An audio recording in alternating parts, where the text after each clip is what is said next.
नवोपक्रम ही संकल्पना काय आहे? विचारप्रवाह कशाला म्हणतात? या विचारप्रवाहांचा उगम कसा होतो?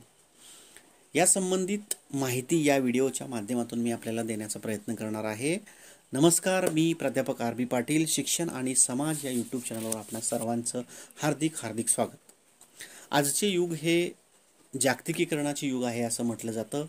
आपण सर्वजण 21व्या शतकामध्ये आलेलो आहोत. 21व्या शतकामध्ये शिक्षण व्यवस्थेसमोर खूप मोठी आव्हानं आहेत.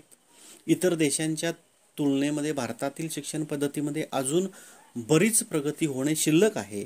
अशातच एखादा नवीन विचारप्रवाह ज्या वेळेला समाजासमोर शिक्षण व्यवस्थेसमोर येतो, त्या विचारप्रवाहाची निर्मिती कशी होते, तो सुरुवातीला कसा उपक्रम स्वरूपामध्ये राबवला जातो, याची माहिती आपण या व्हिडिओच्या माध्यमातून पाहणार. तर या ठिकाणी नवोपक्रम म्हणजे काय, ही संकल्पना पाहत असताना सुरुवातीला आपल्याला नवोपक्रमाची व्याख्या पाहावी लागेल. नवोपक्रम म्हणजे व्यक्तीला प्रतीत होणारी नवीन कल्पना. म्हणजेच या ठिकाणी एखादा, आपण उदाहरणासाठी शिक्षक घेऊ तर एखाद्या शिक्षकाच्या मनामध्ये निर्माण होणारी कल्पना, की ज्या कल्पनेच्या माध्यमातून त्याने एखादा उपक्रम राबवला असेल, त्या उपक्रमाची अंमलबजावणी केली असेल आणि त्याची उपयोगिता विद्यार्थ्यांसाठी असेल, तर त्याला आपण काय म्हणतो, की प्रत्यक्षामध्ये नवोपक्रम असं म्हणतो. म्हणजेच नवोपक्रम हा नाविन्यातून निर्माण झालेला असतो आणि त्याची नेमकी गरज कशासाठी आहे, तर गुणवत्तापूर्ण शिक्षणासाठी नवोपक्रमाची गरज आहे, गतिमान विकासासाठी नवोपक्रमाची गरज आहे, सर्जनशीलतेला वाव देण्यासाठी नवोपक्रमाची गरज आहे, नाविन्यपूर्ण व परिणामकारकतेसाठी नवोपक्रमाची गरज आहे, याचबरोबर मूल्याधिष्ठित शिक्षणासाठी सुद्धा नवोपक्रमाची गरज आहे असं आपल्याला म्हणता येईल. याचबरोबर राष्ट्रीय शैक्षणिक उद्दिष्टांची साध्यता चांगल्या पद्धतीनं, योग्य पद्धतीनं करण्यासाठी म्हणून नवोपक्रमाची गरज आहे. आणि हे जे नवोपक्रम आहेत, या नवोपक्रमांचेच रूपांतर विचारप्रवाहामध्ये कधी होते, हे सुद्धा आपल्याला पाहणं महत्त्वाचं ठरेल. जेव्हा समाजाचा कल एखाद्या विशिष्ट विचाराकडे झुकलेला असतो, त्या विशिष्ट विचारालाच विचारप्रवाह असे म्हणतात.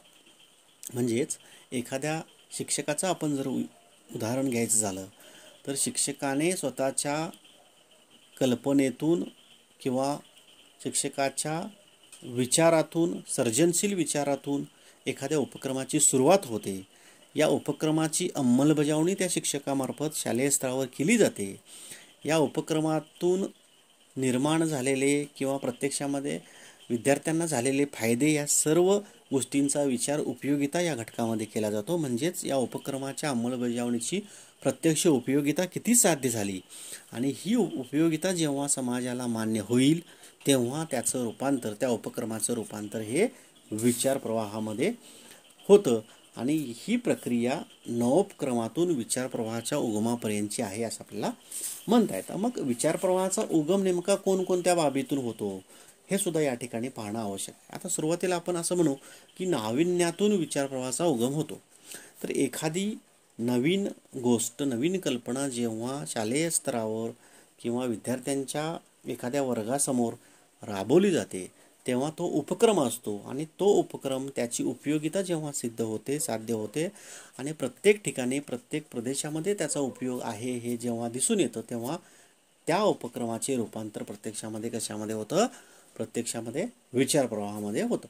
म्हणजे या ठिकाणी संगणक शिक्षण ही जर संकल्पना आपण बघितली, तर पूर्वीच्या पद्धतीनं आपण जर बघितलं तर पुस्तकी ज्ञानाचा वापर हा विद्यार्थ्यांना त्याच्या एकूण बौद्धिक पातळी वाढवण्यासाठी होतो हे आपल्याला माहिती आहे. प्रत्यक्ष पुस्तकातील माहितीचं अध्ययन करणं आणि त्या आधारे पेपर सोडवून किंवा त्या आधारे परीक्षा दिल्यानंतर त्याचं गुणगान होणं हा एक वेगळा भाग आहे. आणि प्रत्यक्षामध्ये संगणक शिक्षण म्हणजे आज जर आपण बघितलं तर संगणकाचा वापर अध्यापनामध्ये शिक्षक करतात, संगणकाचा वापर अध्ययनामध्ये विद्यार्थी करतात. आणि आत्ता जर विचार केला तर कोविड काळामध्ये या संगणकाने, या इंटरनेटच्या मदतीने किंवा मोबाईलच्या माध्यमातून आपल्याला काय झालेलं आहे, की ऑनलाईन शिक्षण ही नवीन संकल्पना निर्माण झाली. आता ठीक आहे, ही संकल्पना कशी निर्माण झाली किंवा का निर्माण झाली, तो कोणता विचारप्रवाह ठरू शकतो हे आपण पुढं पाहणार आहोत. पण संगणक शिक्षण ही एक उपक्रम म्हणून सुरू केला आणि प्रत्यक्षामध्ये आज त्याचा नक्कीच वापर चांगल्या पद्धतीने होतोय, हे याचं एक उदाहरण आहे असं आपल्याला म्हणता येईल. याच्यानंतर जागतिकीकरणातून विचारप्रवाहाची निर्मिती कशी होते, तर बघा 1991ला ज्यावेळेला नवीन आर्थिक धोरण राबवलं गेलं, तेव्हा LPG मॉडेल्स जगासमोर आलं, म्हणजे लिबरलायझेशन, प्रायव्हेटायझेशन आणि ग्लोबलायझेशन. आता यामधील महत्त्वाचा भाग म्हणजे ग्लोबल आहे. आता ही खरी तर अर्थशास्त्राशी संबंधित संकल्पना जरी असली तरी शिक्षणाचे जागतिकीकरण या अर्थाने आपण याचा या ठिकाणी विचार करणार आहोत. आणि शिक्षणासाठी संपूर्ण जगाची बाजारपेठ उपलब्ध झाली. जगातील इतर देशातील विद्यापीठामध्ये भारतामध्ये येऊ लागली, भारतातील विद्यापीठं इतर देशामध्ये जाऊ लागली. म्हणजे एखाद्या देशाच्या राजकीय भौगोलिक रेषेपलीकडे जाऊन जेव्हा व्यवहार केले जाऊ लागले तेव्हा त्या सर्व बाबींचा समावेश हा जागतिकीकरणातील घटकांच्यामध्ये किंवा जागतिकीकरणामध्ये झाला आपल्याला असं म्हणता येईल.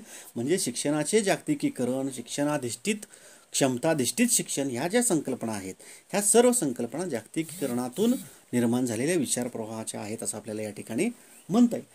याचबरोबर पुढचा जर मुद्दा आपण विचारात घ्यायचा झाला तर संशोधनातून विचारप्रवाह. आता संशोधनातून विचारप्रवाह आज आपण पाहतो की प्रत्येक विषयामध्ये वेगवेगळ्या पद्धतीची संशोधनं होत असतात आणि या संशोधनाच्या माध्यमातून आपल्या शिक्षणशास्त्राचा जर विचार करायचा झाला तर शैक्षणिक तत्त्वज्ञान आहे, शैक्षणिक मानसशास्त्र आहे, शैक्षणिक समाजशास्त्र आहे, या सर्व बाबींचं मिळून शिक्षणशास्त्र आहे.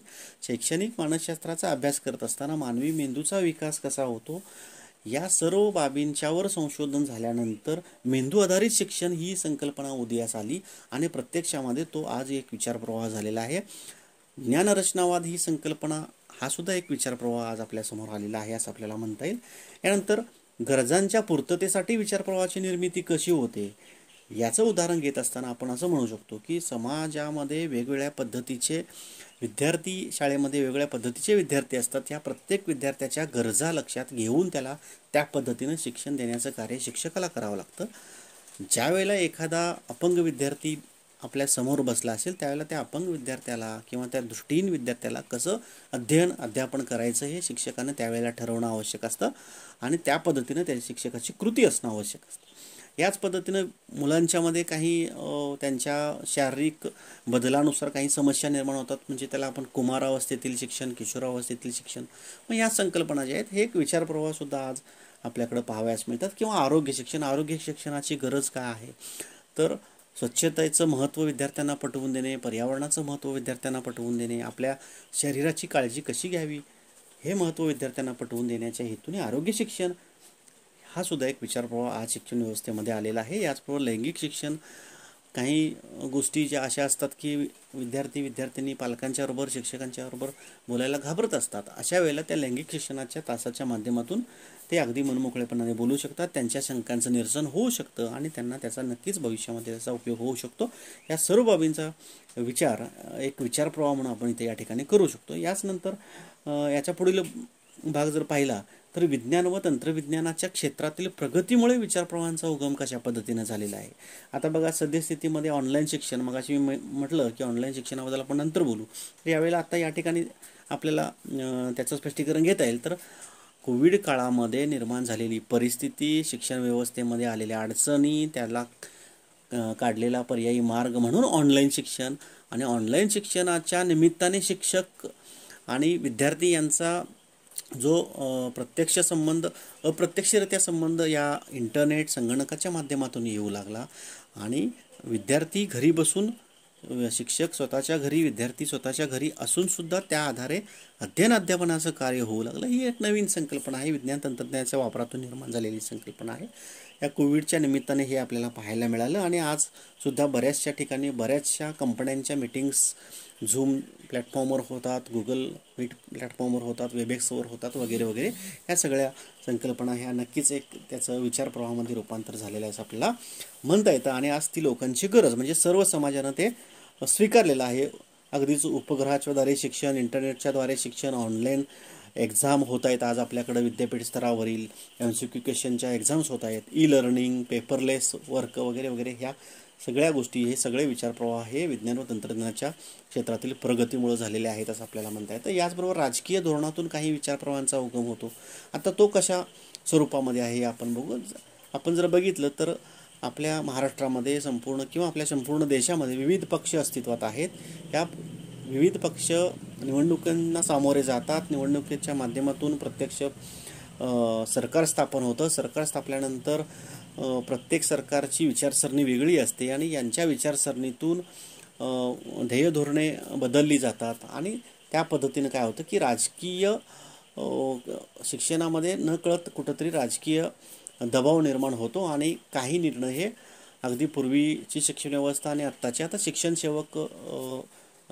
सेवक योजना ही जर संकल्पना बघितली तर अगदीच ती 1999 पूर्वी अस्तित्वात नव्हती, पण ती 1999 नंतर अस्तित्वात आली. आता ही असं येण्यामागचं कारण काय वगैरे या सगळ्या जर गोष्टी बघितल्या तर हा विचारप्रवाह राजकीय धोरणातून निर्माण झाला. शिक्षणाचे अर्थशास्त्र, शिक्षणावर होणारा खर्च वगैरे वगैरे हे विचारप्रवाह जे आहेत हे सगळे राजकीय धोरणातून निर्माण झाले आहेत असं आपल्याला म्हणता येईल. याचबरोबर बदलत्या सामाजिक परिस्थितीतून विचारप्रवाहाचा नेमका उगम कसा होतो किंवा कसा झालेला आहे हे सुद्धा आपण या ठिकाणी पाहणं गरजेचं आहे. आज जर बघितलं तर आरोग्य शिक्षण ही काळाची गरज आहे. बदलत्या परिस्थितीमध्ये विद्यार्थ्यांना आरोग्याबद्दलची जाणीव असणं आवश्यक आहे. आरोग्याची काळजी कशी घेतली पाहिजे हे विद्यार्थ्यांना माहिती असणं आवश्यक आहे. यासाठी आरोग्य शिक्षण आणि याबद्दलचे जे महत्त्वाचे घटक आहेत हे विद्यार्थ्यांना सांगणे, विद्यार्थ्यांच्या अभ्यासक्रमामध्ये याचा समावेश करणं ही गरज होती आणि हे संपूर्ण समाजाने मान्य केलं. म्हणूनच आरोग्यासंबंधीच्या बाबतीत जाणीव जागृती शालेय स्तरावर केली जाते. याच पद्धतीनं ताणतणाव व्यवस्थापन शिक्षण आज जर आपण पाहिलं तर विद्यार्थ्यांच्या आत्महत्या वगैरे वगैरे ह्या गोष्टी आपल्याला TV किंवा या माध्यमातून आपल्याला पाहायला मिळतात. तर ताणतणाव वाढताना दिसतो, स्ट्रेस वाढतो, पालकांच्या अपेक्षा वाढत आहेत, एकूण याचबरोबर स्पर्धा वाढलेली आहे. या सर्व बाबींचा जर विचार केला तर ताणतणाव व्यवस्थापन शिक्षणाचा समावेशसुद्धा शालेय स्तरावर व्हावा. त्याच्याबद्दलसुद्धा मुलांना काउन्सिलिंग व्हावं, मूल्य शिक्षण विद्यार्थ्यांना सांगितलं जावं.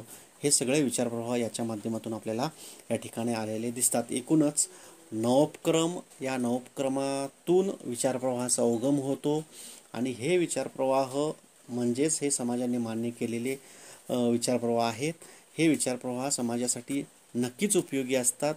याचा प्रत्यक्षामध्ये उपयोग हा जागतिकीकरणामध्ये आपली शिक्षण व्यवस्था टिकण्यासाठी म्हणून केला जाऊ शकतो. पर्यावरण शिक्षण, मूल्य शिक्षण, ताणतणाव व्यवस्थापन शिक्षण, व्यवसाय शिक्षण, उद्योजकता शिक्षण, मानवाधिकार शिक्षण, आपत्ती व्यवस्थापन शिक्षण, शांततेसाठी शिक्षण हे सामाजिक विचारप्रवाहसुद्धा समाज घडवण्यासाठी नक्कीच उपयोगी ठरू शकतात. या ठिकाणी आज आपण या लेक्चरच्या माध्यमातून नवोपक्रमातून विचारप्रवाहांचा उगम कसा होतो, याचबरोबर विचारप्रवाहांचा उगम इतर कोणकोणत्या बाबीतून होतो हे या ठिकाणी पाहिलेलं आहे. धन्यवाद.